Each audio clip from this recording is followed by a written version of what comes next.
A&B Properties is Quincy's largest apartment rental company with hundreds of units available. They offer short-term and long-term rentals with 1 up to 4 bedroom apartments. A&B Properties meets the needs of its tenants with care, compassion, and a quality of service that exceeds expectations. A&B Properties also has a convenient tenant app for you to do your payments or make repair requests. Give them a call today. A&B Properties, 217-919-8080, Quincy.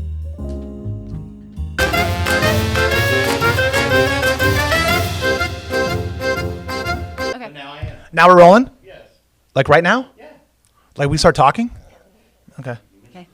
Okay, so thank you so much for coming on this pod. Yeah. And I noticed that you brought beer. And I'm going to ask you about this because I think Josh, your husband, may have... No, you told me about this at the Northwestern Mutual Brew and View thingy when you said that these are the... Aren't these beers related? Yeah. Can you they tell are me? So that's our IPA line, and they all have names that revolve around our very own Villa Catherine here in town. So you got the Villa K, Bingo, Lost Treasure. What's Bingo about? Bingo, so George Metz, who built Villa K, had a dog. Apparently he had a friend that he wanted to come over and join him, and she wouldn't. So he was lonely, so he bought a dog, a 212-pound dog named Bingo, to keep him company. And then Bingo is... Legend has it is buried somewhere on the Villa Catherine property with jewels of some sort.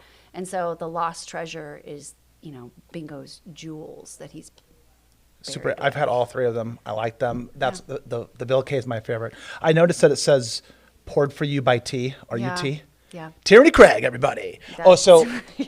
Is it true in some circles that you're known as Mama T? Yeah, some people do. Is that embarrassing to say that? No. 'Cause you It's said just nothing funny. was It's off. Endearing. No, Yeah. it's very endearing. It's very endearing. My closest friends, I have that kind of nature. I love to cook for people. I love to take care of them and kind of nurture. It's in my heart. So a quick study of you, which anyone who's studying you, it's a long study because you do a lot of stuff. I know you're so humble. It's so nice. It's so beautiful. Fresh breath air.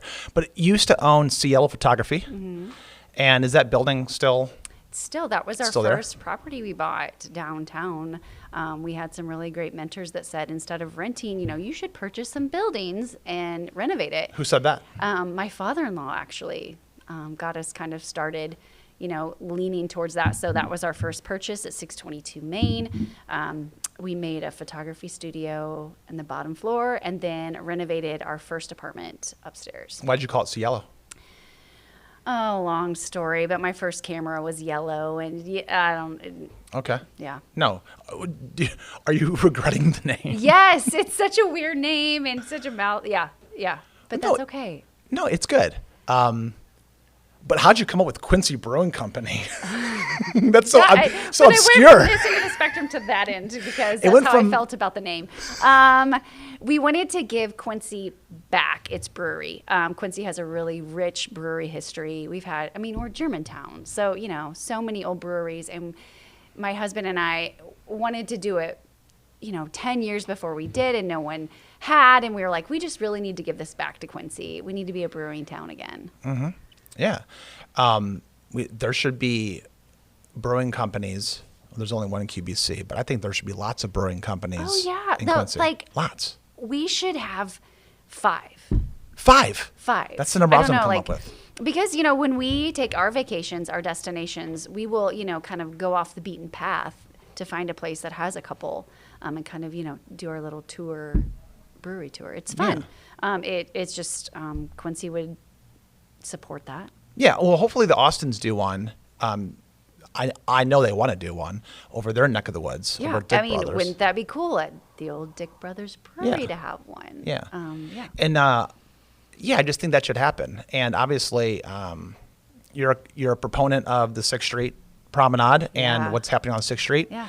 Because QBC is on 6th Street. Yeah. We picked our location specifically because of what was happening on 6th Street. Yeah. There's a vibe there. Yeah. There's a vibe. And what's your opinion on what's going to happen in the next 2 or 3, 4 months on 6th Street? I'm so excited. I mean, can you say anything? Do you not want to spoil any surprises? No, I mean, I can tell you what we've been told. So they are pouring the last bit of concrete, hopefully this Friday, weather permitting, and all that has to cure. But then the public will be able to drive from Maine to Hampshire on 6th Street after that. So we're looking within the next, I don't know, week and a half. I don't know how long that takes to cure, but soon. So that means the street is done. That doesn't mean the trees are going to be done or the benches or the lighting or all the amenities. They're going to finish from Maine to Hampshire. Then they're going to move everything down from Hampshire to Vermont and finish that portion. And one of the reasons why the street was done, there's lots of reasons why. And I'm now talking to all of the naysayers on Facebook, on all the comments about potholes in Quincy. So I counted the potholes on the promenade once. Okay? So interestingly enough, I don't know if I was talking to you or Josh. It was in the middle of the day. I'm not sure who I was talking to. It might have been Josh. But the city comes out and they start trying to asphalt kind of like fill some of those potholes. I'm like, no, don't fill those potholes. And the guy was like, first of all, don't tell me what to do. You are a plebe. I'm working for the city. And I was being dead serious. I'm like, leave it alone because we're trying to do this thing. And so if you fill these potholes, then I can't say that there's potholes, which by the way, 87 potholes. Like, so teeny tiny ones this big. I mean, I took a picture before the construction started going down on 6th Street. I took a picture on one side of the street. I walked up and down and I had my kids count the number of times it was patched. And all of those were patched. It was terrible. Yeah. 6th Street was one of the worst streets in Quincy. So when people say fix the potholes, that's what we're doing. So I was terrified when we'd have our markets and such out on 6th Street that people were going to fall. Like, I mean, there was legit potholes that are, this deep. And I would, we're having these events and I'm like, am I liable if somebody like totally face plants? Yeah, it wasn't safe. So yeah, we're fixing them. All right. So I got a big question for you. And this is super controversial because Muddy River News put on an article today. Maybe it was last night. Maybe it was this morning. I'm not sure. But I've got a question for you. Now, give this some strong consideration before you answer. Because it's kind of a trick question, but it's also kind of straightforward. All right. Is Quincy a river town? Knee-jerk reaction is yes. Our history says yes. Okay. We the people who founded, we have Germans coming up on the river. Our rich history with, I would say yes, but we are not utilizing our river. So are we a river town right today? Oh, that's sad. So Main Street just did a survey and they asked Quincyans to participate in such survey. And we had about over 500 participants, which is, I guess, a really big deal for a town of our size. And they asked participants what do you think of the downtown? One word describes the downtown. And, they gave us all sorts of answers. But the one thing that did not appear on there was the river. Wow. Didn't know that. And Main Street, this is National Main Street. They deal with main streets all over the country. And they're like, that's really sad. I mean, you have such an opportunity. You have towns that are using their riverfronts way beyond really what their capacity and they have no beauty like we have. I mean, we have this great bridge and the Clat Adams, and we really have so much opportunity, and we just don't use it. And Quincy Island?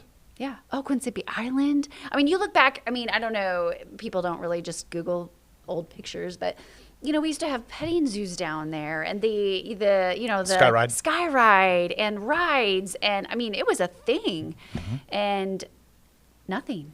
So whenever I go and travel, and I was lucky enough to take Rachel and the kids to California this past week. We were gone for almost a week.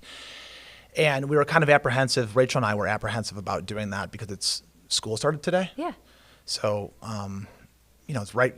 We literally, at the end of school last year, we took a small trip on the last day of school, and then we we kind of bookended that with another trip right before school starts, which is not. Memories. Yeah, well, your family, you guys go on vacation sometimes. Yeah. Did you go out west earlier? Yeah, we went to the Pacific Northwest. Did you love it? Yeah. Okay. But So there's nothing like home. Hospitality is much better here. I will say that. it is? Yeah. Okay. Do you think that like nicer people? For the most part, yeah. I mean, we like to frequent breweries a lot and coffee shops and whatever. And I will say, the hospitality here is really a step above. Did you go to any places that had a body of water? Yeah, we went to Bend, Oregon, which has the Deschutes running right through it. We rented tubes and floated along the Deschutes River right through the middle of town, got out, did all these fun things, went whitewater rafting a little bit outside. Wait, the river goes right through the middle of town? Yeah, right through the middle of Bend. Is there anything happening in town? So as we were floating, I wish we would have booked a little bit later because we could hear a band warming up in a small concert venue just right off a bit. Like you could have thrown your tube out and went and listened to music. Amidst it, there was, you're in the middle of town. So back to this idea of Quincy being a river town. So, man, do you ever get on social media, like Quincy-based social media places where there are these people? Listen, I'm not going to say their names. You know who you are. I like all of you. Okay. Some of you are big, huge, strong guys, and some of you have awesome license plates.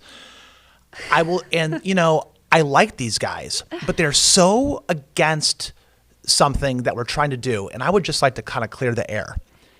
I wrote something to David Adam and Bob Goff today, just in like a little text, just giving my opinion. I do that sometimes, and sometimes my opinion is kind of off kilter, and they'll kind of set me straight with like better facts. Yeah. And today I wrote something like, it's kind of a shame that the taxing pyramid's upside down. What I mean by that is do you love being taxed? I understand it's necessary, kind of. I don't know. I'm super libertarian, but we give so much of money to the feds and then to the state, but then for our locale, it's last. So then what happens is the citizens of Quincy will fight amongst each other for dollars. Peas and carrots. We are fighting each other over by the way, I'm not saying it's small amounts of money. And we're going to talk about that $200,000. But also, you kind of hit the nail on the head. We give tons of monies to the feds and to our state. Well, when we're talking about this money, there are lots of grants out there. That's how we funded 6th Street for the most part. That's how, the Arts Council is working on grants for this event plaza down on the riverfront. And people get upset. I don't think there's not an understanding, there's a lot of money out there to be had. And people get upset when we receive these grants and potholes. And it's like, well, yes, potholes, but also this money can't be used for potholes. I mean, yeah, we're fixing 6th Street, but I can't go and fix the potholes everywhere else in the town. Yeah. Well, okay. So one thing about this upside down taxing scheme, it's when we're giving all that money to the feds, we don't know, they're not going to do the right thing with it. No. They're going to print lots of more money and put it in the grant bowl for people to pull from, and somebody's going to get it. And I'm not even saying that's even ethical, but what I'm saying is if they're going to do something like that, let's just say it's bad that the feds print money and throw them into the big grant bowls for whatever it is, like the big pots of money. Yeah. You write your grants, and whoever wins, and and I don't know if they give it to their faves or what. I have no idea. I have no idea. I don't. It's a little bit unnerving how it even goes. But go ahead. Well, so the feds, if you and I are going to give most of our money to the feds, percentage-wise, I think most of it goes to the feds. Okay. Yeah. They're going to give it to other countries. Wherever they want to give it. They're just going to give it away. I don't get to decide. We always say that we're not a democracy, we're a republic, but I think the republic part is kind of getting lost too. And back to the naysayers on Facebook, I like all of them. I even view them as my 100%. friends, but I don't think they understand. They do understand a lot of things, and yes, I will join your militia. But at the same time, we need to have nice things here too. And it's too bad that we can't flip this upside down and take care of ourselves and then give and then give Ukraine some money. Yeah, 100%. And like the naysayers, like I mean, I read the comments because I want to know. I want to make educated, informed decisions, and I want to know what the public wants when I come around the table. Like, I want to hear all the sides. And I don't. I mean, I'm paying taxes too. I have to think about. I don't operate in the red in my businesses, nor do I want any other organization that I'm a part of to operate in the red. That's terrible. So I think, listening to all the voices and making informed decisions on how to move forward in a way that's good for Quincy as a whole, is a good thing. Do you think people can be of the Tea Party, revolutionary spirit, freedom rah-rah group, that faction of people, and still feel progressive enough? Progressive is a really strong word to use. I need to be careful and not say that word. I'm not saying status. I'm saying like progressive in your locale, in your local area for something like paying attention to the riverfront. I mean, because Tieraney, this is the problem. Like that, I see it. You get the naysayers. They're like, this is a waste of taxpayers' money. Okay, like a grant. Okay, so 50% of the promenade got paid for by a grant. Laura Sievert got a $50,000 grant. She's working by the way, Laura Sievert, super good at grant writing. Yes. Super good at it. Like she's pro level grant writer. Mm-hmm. And she could take that money only for her org, but I think she's giving it to them maybe, or how's that work? Yeah, the $50,000 is for a study. Okay. So the study is looking at places that some sort, either the event plaza or something bigger, or it's just studying like what's the best use of this further investment.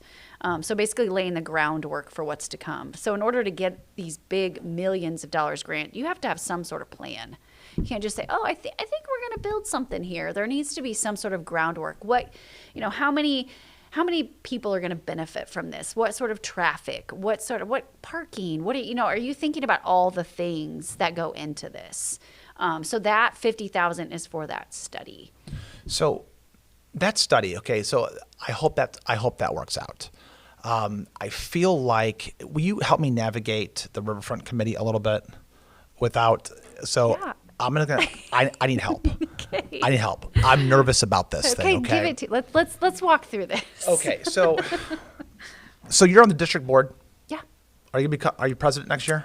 Jason Trader is slated to step down in December, so I will step forward as president. Okay, thank goodness. You got me involved in that organization. I did? Yeah, you did. You left and asked me to replace you. Yeah. God, I'm smart. That was such a good move. Oh, my wife's gonna be so happy that you said that. No, it's really funny. At the time, that was the first board I had been a part of, and I was very novice and didn't know what I was doing. But I do love the district. I obviously I'm in the district. I love the district. You're in the district. You are. Yeah. This is why. I love the district. So I'm gonna tell you something. I'm gonna say. So Curtis Sethler, we were talking about you like a while ago, and he let it slip like Mama T. So does he still go to CrossFit at 4:30 in the morning? Yeah, crazy early. What an animal! I never see. I'm not. Why is he doing that? Why is he trying to be better than everybody all the time? Early bird gets the worm kind of deal. He's a stud. But anyway, we were talking, and he goes, "Yeah, Mama T, man, she will." I mean, wait, what? He's like, well, colloquially, like in small circles, and now I feel bad for saying that, but at the same time, you're kind of like I met you at CrossFit. Yeah. Mm-hmm. It was 2012. No, 2012 or 2013. I've been there forever. On Washington. Was it 8th and Washington at the old Rocky Gym? Yeah. Like before they turned it into the Ivan Drago Gym down here by the river. Yeah. That's what I met. That's where I met you. Yeah. And I met lots of great people there. But back to the district. So you're going to be president of the district. Yeah.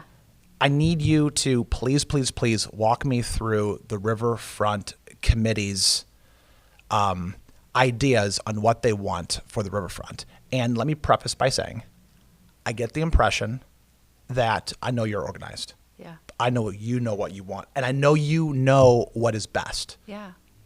You are. I don't know. You that are. I know what is best. I'm trying. You are 100 for 100 for things that I've seen you do and be successful. But my question is this: why in the heck can't these people, the Riverfront Committee, and everybody get on some type of the same page for a consensus on what should go on the riverfront? Okay, this one's hard. First of all, it's one of those things. So I know the public wants it because I look back at the surveys. They did this massive study during COVID. I don't know if you've seen the study or took part in it. Massive study, and everybody who participated put what they wanted to see on the riverfront. And I mean, there was hundreds of people. And so I guess I always go back to there's going to be naysayers and there's going to be people maybe who don't understand what we're after, but I know the public wants to see something on the riverfront. So that's always in the back of my mind. Second, they developed this crazy big plan, like tens of millions of dollars, a really big bite. As a committee, we have now taken this huge plan, step one, and narrowed it. Like, that's a little bit, I think you can't look at this and go, oh yeah, this is going to happen while I'm sitting at the table. No, probably not.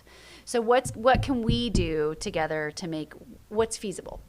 Feasible right now, what the committee is going after. Like low-hanging fruit? Low-hanging fruit. Well, even just step one. Somebody says, I want to make this happen. I'm a supporter. I want to donate money.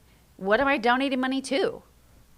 $100,000 is a drop in the bucket when you're talking tens of millions. But it's not a drop in the bucket when you have a plan. So plan now is we're working on, there's going to be obviously the event plaza, which the Arts Council is helping us, hopefully get that ball rolling. So the city's taking down the water structure down there. They're taking that out. We're going to raise the grounds. We're going to put hopefully an event plaza in there. There's going to be right next to where that boat ramp goes down. What does event plaza mean? So we wanted to discern a couple of things. That sounds like a euphemism. Some people want an amphitheater, which is different than what we're going after. I think Quincy could use both. When I think amphitheater, and when you think of amphitheater, I think big. Concerts, like crazy names coming in, hundreds, thousands of people. You go to St. Louis to an amphitheater, you think big. Okay. There's not really room in Clyde Adams Park for that sort of venue, but there is room for something smaller, for the arts to use, for Fishing for Freedom to use, for small events like mine to use. Anyone really who has a smaller event that's bringing hundreds of people over thousands of people. Like hundreds meaning like 300? Yeah. Okay. 400. How many people went to that musical production that Scott Edlin put on? Was that thousands? Yeah. So lots of people. And so with that, you need lots of parking. You need lots of space. Clyde Adams doesn't have room for that. Right. But we do have room for something smaller. Now, an amphitheater, you're not going to stick, I guess you could, but you're not going to stick a 4-piece band under the amphitheater and, 50 people show up. Right. It just seems like a waste of a venue, a waste of your. So when you say event plaza, smaller scale is the discernment. We wanted to create a discernment between the two. I think Quincy has the capability of having both. To play devil's advocate, is that a floodplain? It is, but we're going to raise it up. Okay. Which, by the way, the whole floodplain thing, that doesn't scare me at all, because I'll tell you why. Since I've been back in Quincy, I moved back to Quincy from Chicago in 2008. Yeah. And I think 2008, 2009 there was a flood.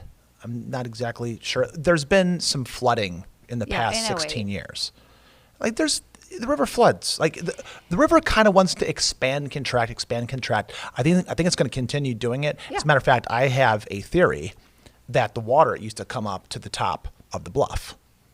I really think the water came up super. I'm trying to figure out how. I'm not going to argue with you. Well, there's sand because there's there's sand up on top of the bluff. It seems like a natural. There's seashells. Yeah, path for it to go. I don't know if that was during the flood. Yeah. Did that happen during Noah? But we're going to raise it up to where you would say the railroad tracks are today. It would all be that high. So, and all the structures within that would be concrete or materials that you just spray off. I mean, it's not like a big deal. I mean, people are wise and forethought, like, oh, this, we're going to raise it up. But if there is, there's different levels of flooding. If it is, the crazy flooding, it's not going to ruin it. It's, we're not. So, by the way, it's okay if it floods here and there. It is. Well, they're planning on it to flood. So how are we going to utilize the riverfront and not let a flood every 100 years ruin the plan? What do you think the people who don't want the riverfront stuff to take place? By the way, it's 5, 10, 15, 20 years to build this the way that we want it. Yeah. It takes it's generational. It is generational, and it's going to take a minute to get it going, because as an organization, we have to figure out there's things about, that have to figure out, we get this started and who's doing the planning, who's coordinating events, who's cleaning it, who's, as a committee, these are the things, this behind the scenes things that, we're talking about now that have to get worked out. I mean, you don't want to build these awesome things and then, no one knows who's taking care of them, or no one knows who's coordinating the events. Well, it makes me start thinking about the park district. Are they for that particular project? So, they were part of the 3 that, started this whole thing. And I believe, I've had a couple conversations with Mark, and they are for it. I think we had some bad timing before with, they were paying for the irrigation system out at Westview and some other things that were kind of going on behind the scenes money-wise. But I haven't given up. I think they realize that, people want something in the park. But it's just so weird. So the article I was talking about, this is how I found out that the $200K, the county kind of, can I say that they retracted it a little bit? I kind of feel like they did. But they also were really concerned that the relatively large group of people who want stuff to happen, and then there's smaller groups under that umbrella of people who also want things to happen, but kind of torn back and forth. So take me through this. The reason why it freaks me out is because Steve McQueen brought up the motion, Brett Austin seconded it.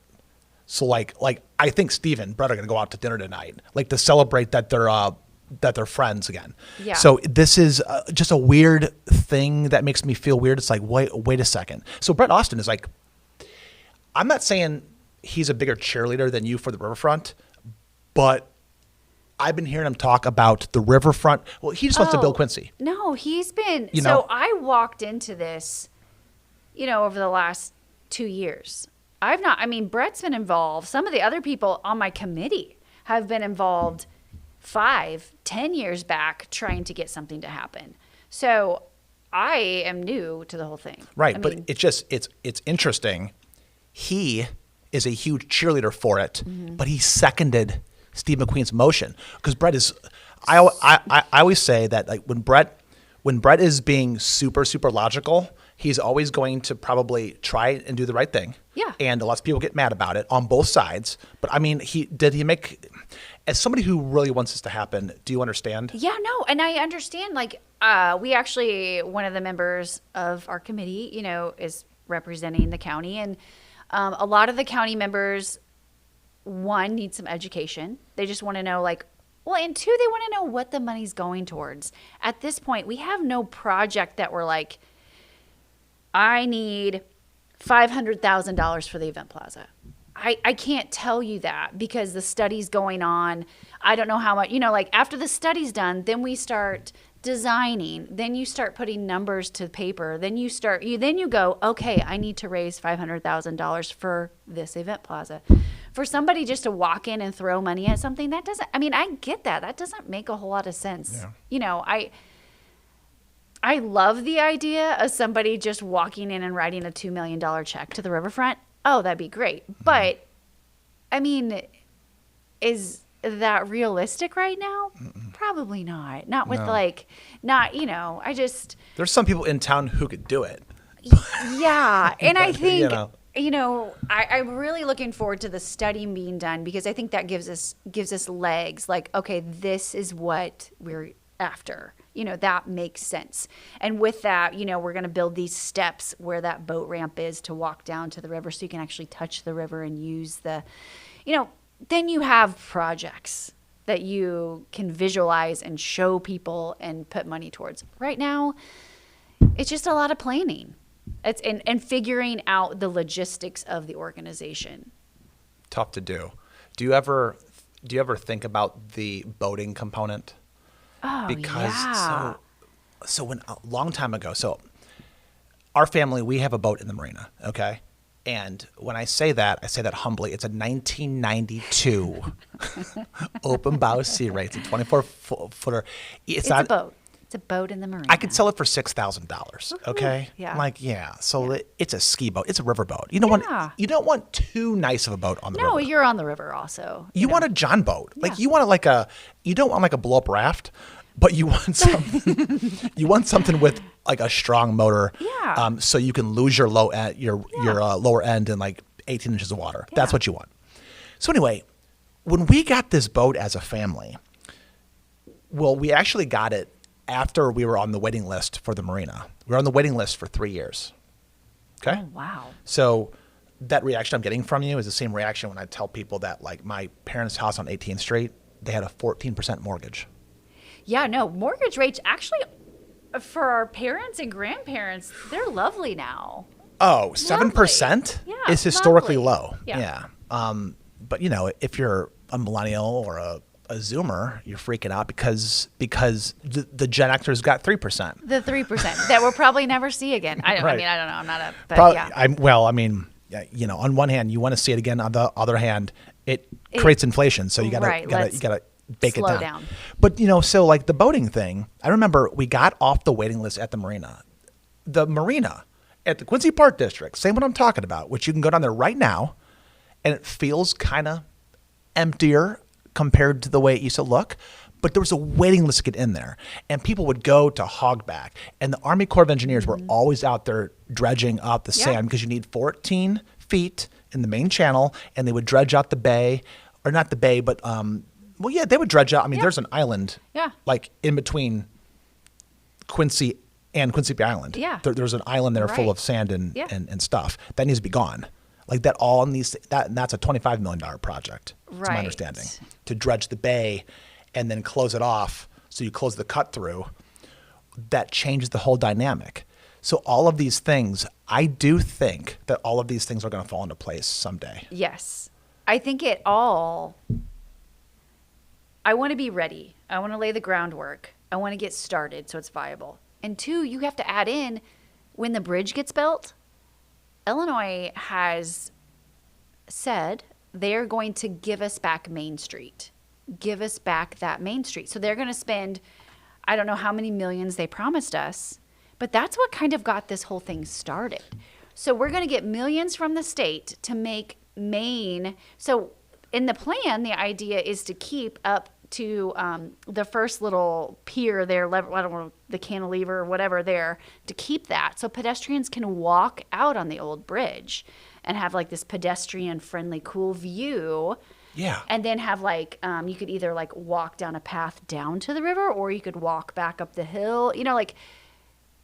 There's a lot of cool things that have like started this whole project, and eventually that'll happen, but that's not going to happen before the bridge is built. Right.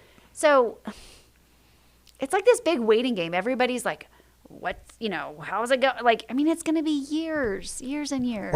We're in a holding pattern. Yeah, we are. And it's not, and like I said, like, I guess I would just like to see the organization, make priorities, take certain projects, get the plans, get the actual, I mean, we have the master plan, but like, what do the terrace steps look like? What does the event plaza look like? Like, have actual plans. So when somebody does come forward and say, hey, I have money, well, this is what we're going to do with the money. Yeah. That, they can jump into that. Yeah. That to me makes sense. That's where, as far as like, I would like to see that happen while I'm around the table. Okay, good. Yeah, and I do think it's going to happen. It's about getting all of these chess pieces to start moving and stop. They're bumping into each other. Everybody's kind of bumping into each other, trying to feel it out, right? Yeah, and I think, in like with the Park District, I understand their hesitation. The county, I understand their hesitation. I mean, we got to get our stuff in order. I don't think anybody is saying I don't support the project. I don't know that I would ask anyone and they would say that on those, entities. But I do think there has to be a plan. There has to be an item that's going to be of value to our community that they want to pay for. I would say the place where Scott Edlin is putting on that show, I would say that would be something that is so tangible and so realistic and so visual and so proven. So, for example, one of the reasons why the 6th Street Promenade started to materialize is because people saw it happening on a very small scale, and then you see people jump. As a matter of fact, this should just hear me out. I'm not against the event plaza that you're talking. I'm not against it. I'm just, but to your point, I can't be for it until someone talks me into it over like the Scott Edlin vision of having this amphitheater. It doesn't have to have 20,000 people. It doesn't have to be the big house. It just has to be something to where, okay, this is proven. It's not in a floodplain. It probably has enough parking. It could probably be built in a scale where you have enough people and enough excitement where it's there all the time. Put drains in the floors for when it rains. Make it a nice thing. And then from there, then I think if that happened, if that was the plan, I think little things would fall into place quicker from an efficiency standpoint only. Well, so for example, like the Park District, are they trying to sell the marina? Are they trying to sell it? Would they take a buyer? If somebody from Alton or St. Louis or Kansas City came and said, we'll buy the marina, would the Park District sell it? You have to ask them. I think they would. But I'm going to play devil's advocate to please do. Go ahead. So, Yeah. Scott Edlin. I mean, I don't talk to Scott super often, but I know Scott. And I know that he probably, this is an assumption, so it could be totally off base. I'm guessing he makes most of his money in alcohol sales. Okay. Be my assumption. Okay. They build some big amphitheater on Park District property. Every other entity that we've talked about has said, if you build an amphitheater, you need to have your own liquor license because that's where you make the money, rightfully so. Do you think Scott Edlin would have it in a venue where he couldn't make his money, where you couldn't have alcohol sales when the Park District got the alcohol sales? And then Scott Edlin does it. Do you think the Park District then has to coordinate all bringing in concerts and all the such? Do they have the time, manpower, bandwidth to program it all, staff it all, do all the things that are required of an amphitheater? I don't think the Quincy Park District even wants to bring back Quincy because they don't want to deal with corporate sponsors for little kids' soccer games. Yeah. So no, I don't think that they would want to do that, and I don't blame them. And Heck no. No, because listen, they've already got a really big job, and the Park District, and they're managing so many parks. They're doing an amazing job. We have beautiful parks. It's unbelievable. So that's what I guess my devil advocates thinks. Like, I want tangible goals. I don't know how we're going to build that and run it and get someone how are we going to pay for it? I understand, but it's just like the same thing with the event plaza. So would that be a Park District thing? Would the Park District take care of the event plaza? So that's what we're sitting around the table talking about. So they may not even want to do that. Yeah. Man, and who does? So if they don't, I don't want to speak for them. They may or they may not want to. I don't know. And then if they don't, so then does the city not want to? These are all the things that I feel like I would like to get resolved before we, these are, people want to see things, but also you're right. These are the things you need to think about before we see things. Yeah, you're right. And honestly, this whole process is like watching sausage being made. Speaking of sausage, if we don't get the riverfront done, all we're going to be doing is selling hamburgers back and forth to each other on Broadway. Yeah. I don't understand. I'm happy with all of these developments, but someday, how about if all of Quincy just agrees that in the next 5 to 10, 20 years, can we please develop the riverfront since we are a river town, because I can picture the marina filled full of boats. I can picture docks and people pulling their boats out of the marinas. I can picture them coming over to the Quincy Boat Club and getting served like high school and college servers, walking out with trays. Yeah. Quincy Brewing Company has stuff on tap down there. You're doing all this stuff. You got the bridge coming in. Was it on York? Main Street's freed up. And You we're have people just looking over there, like they're standing on the old bridge looking out over the water. I mean, just all some the cool things. And all the people who are saying we shouldn't do any of that can now, they don't have to go out of town to get that level of excitement You and vibe. bring your people here, and you're like, Bring 'em let in. me show you how cool this is. So I kind of want to talk. I kind of want to talk about CrossFit for 2 minutes. Oh, okay. All right. Well, the reason why is because I'm fascinated with your work ethic. Listen, I got to tell you something. I don't know that many people. Oh gosh. I don't know that many people that can do what you can do. Why did you flip the switch in your head to do CrossFit a long time? So when was the last time you've been in the gym? This morning, Of course. 7:30 You psycho. So what do you do? You go to the gym for an hour. at 7:30? But it And it's a- varies with my schedule. I love to go to 12:30. That's when my people go. But it is the only hour that no one can reach me, Why are you doing this?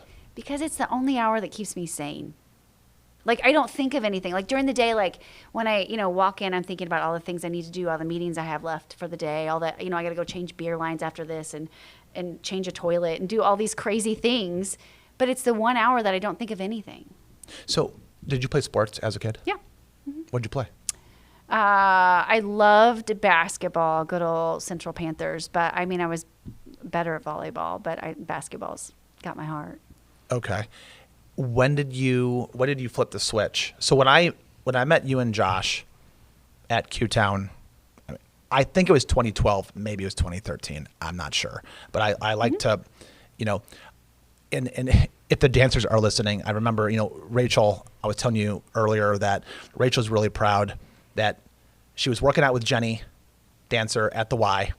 Rachel goes to Jenny, hey, there's this really smoking hot guy that you should just talk to. And I remember Rachel would tell me this story when we were dating. I'm like, smoking hot guy, this is before you met me. Why didn't you go after Sam Dancer? She goes, because I'm friends with Jenny and I knew that he was for Jenny. I'm like, that is so nice. So then when I met you and Josh, I met Max Dancer. Yeah. And then I met at the Abbey one time, we were sitting around, I met Katie Doyle. I told Katie Doyle, I'm like, hey, you should go to Q-Town and work out. And I didn't say because Max was there, but I kind of felt I'm like, oh, you should go. And so I like to make when Rachel and I are just, making breakfast in the morning, we can look at each other and wink because we brought all the dancers together. You're talking about these are my small group people. These are my people. Yeah. Yeah. So so you go at 7:30 in the morning. Well, I typically go at 12:30. Oh, really? But sometimes I pop into 7:30. I like to see all the people. Yeah. It's a different crowd all the time. Who's running that gym? Who's in there day in and day out now? Well, Is it- Jason is it still- Copeland is still okay. coaching. Yeah. Okay. Is he there every day? Yeah. Jeez. I mean, he's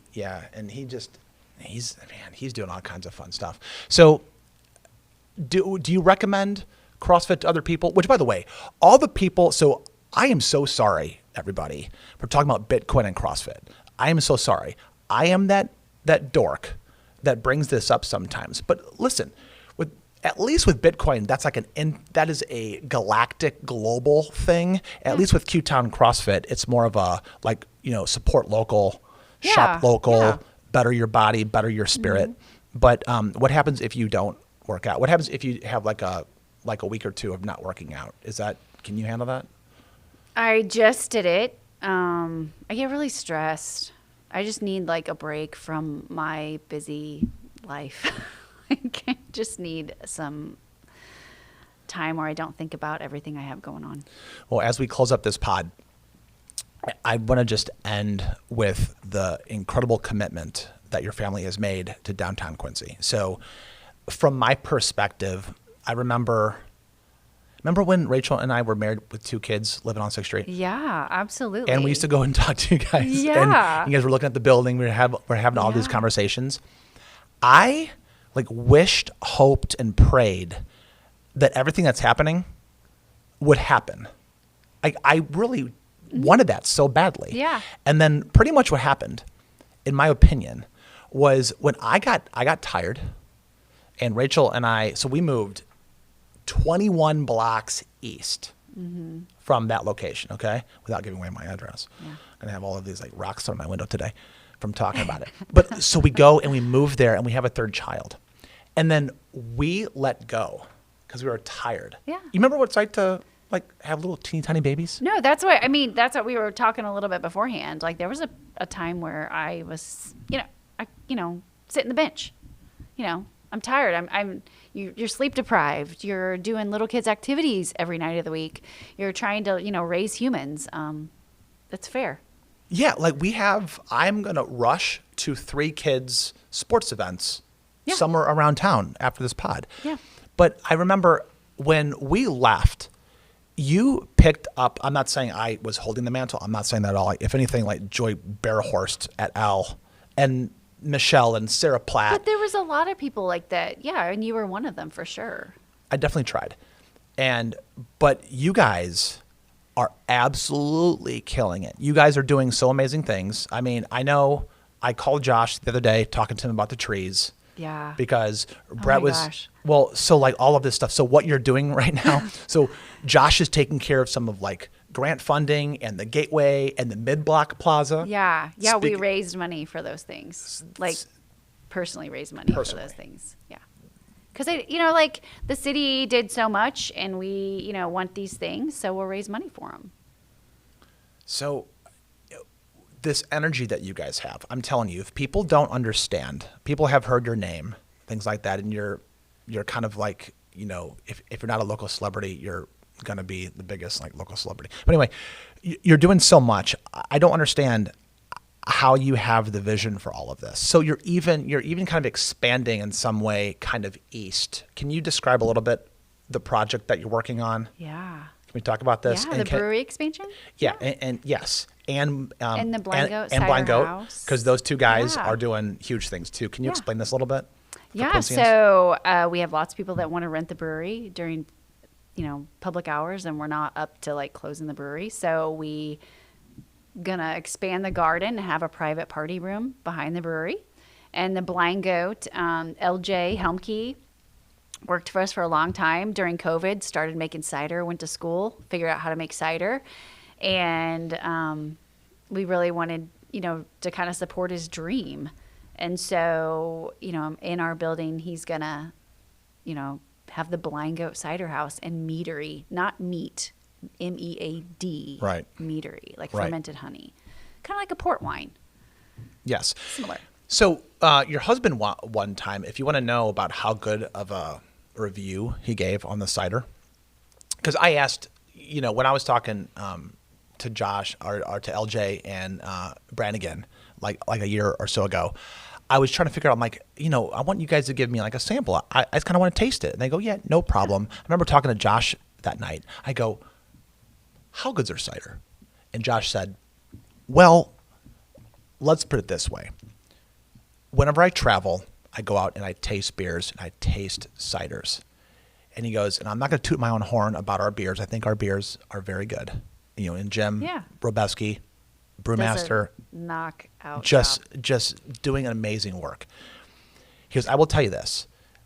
LJ and Brannigan's cider at the Blind Goat, he goes, it's the best cider I've had. It is beautiful. It is sparkling. It is so good. It's clean. It's great. And the mead is unbelievable. And he was telling me, Josh was telling me about how the mead, you can lay those bottles down like wine and they get better with age. Yeah. So they're going to be doing that. You'll be doing that stuff Yeah, they're too. going to be aging mead. Yeah.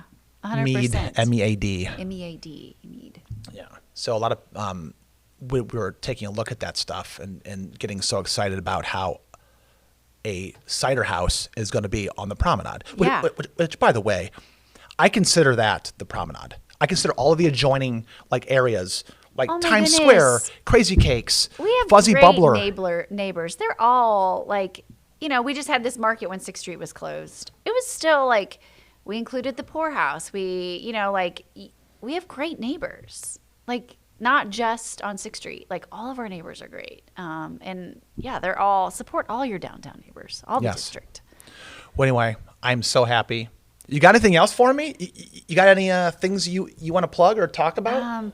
Talk about. No, I mean, yeah, we're moving downtown. We believe in it. We're going to move downtown. Wait, your family? Yeah. Your family's moving? Yeah. So it's not enough for you. Okay. So you win the award. Your family wins the award for most effort put in. Yeah. Well, I get this is so lame, but I get tired of the commute. Your back and forth to my house. Your 9-minute commute? Yeah, my 9-minute. I mean, it's not a commute. I get that, but I'd really like to live where I work. So you want a 17-second commute. I want to be able to bike everywhere and walk everywhere and enjoy our downtown. Before we leave, I want to show you this. I wasn't going to bring this up to you, but I'll just kind of show you here. There is something called, I'm going to try to, if I've ever been influential in your life, let me completely brainwash you again and try to get you or Josh to buy these 6-passenger street legal golf carts. They're electric. Oh, don't tell Josh. They're $15,000. Frankie, they're made by a company. Listen, no. Hey, Josh, buy this amazing thing. It's an Italian company called Benelli. Go Benelli electric golf carts. They're $15,000 for the next year. And they're going to jump to like $37,000. They're beautifully made. I drove one over the weekend. They're unbelievable. Street legal golf carts all over the downtown. Yeah, so the mayor's going to call me later and say, quit it. Cut it out. The police chief, chief is going to call me and be like, quit it. Don't tempt Josh. You should ask him about his next why can't I find venture. it? You guys have another one? Josh is always dreaming of all the things he wants to do, which means if he's dreaming, I'm the one who has to run it and put it into play, which is, it's fine. But yeah, you need to ask him about his next business venture. I will ask him, but I don't need. You don't want to. The golf cart. I'm telling you, you're gonna thank me later. Bike and walk. I'm just gonna bike and walk. Yeah. Okay, well, do that. Maybe I'll. Well, so we live steps from St. Peter's. Yeah. So we live right off of Main Street. Right. So that's a really quick. So we've been riding our bikes. You can ride your bike. Yeah. So have you ever seen our family ride our bikes? I haven't seen the whole to QBC. Clan, no. Yeah, we ride our bikes. But I will say we have tons of bikes all the time in the back. I'm so excited about having actual bike racks. You can always park your bike in the back of the brewery, but having legit bike, inviting bikers to come downtown. Yeah. And having a place for them to put their bikes if they don't have access to the brewing company or didn't want to come to the brewing company, being able to ride their bikes and enjoy the downtown. Park your bike somewhere on the promenade. Yeah, park your bike, lock it up, and walk around. It's such a good crowd, you don't have to lock it up or anything. No. Just I'll leave watch it there. for you. Yeah, or you can stick it in one of our garages. Yeah. Tieraney Craig, thank you so much. You're you welcome. are wonderful. And I'm going to get the phone and I'm going to totally warp Josh's mind with this electric golf cart. Please don't. Be fantastic. Thanks. Thanks.